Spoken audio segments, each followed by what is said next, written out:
Watu wanaogopa change ni wanyonyaji tu, ni watu walioshiba wanaogopa change, kwa sababu change ile ina mashaka ndani yake. Lakini mnyonge lazima atake change. Mnyonge hawezi kutaka mambo yaende hivi hivi tu. Yaende hivi kwa nini? Mambo mabaya alafu yaende hivi hivi tu. Acha bwana yaende hivi. Mnyonge hawezi kuwa conservative. Majitu yanayokuwa conservative ni yale yanayoshiba. Sio mnyonge. Mnyonge anataka lazima mambo yabadilike. Sio mambo yaende vile vile. Yale yanayoshiba ndio nataka mambo yaende vipi. Ukiambia yeye huko leo kuna maskini wana mkutano, ana wasiwasi, mama yangu wewe.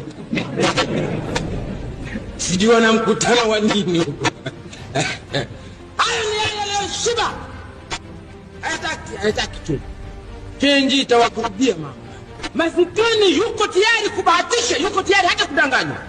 Anabahatisha maskini. Madhali hao wanasema kubahatisha huenda yakaja maisha mapya.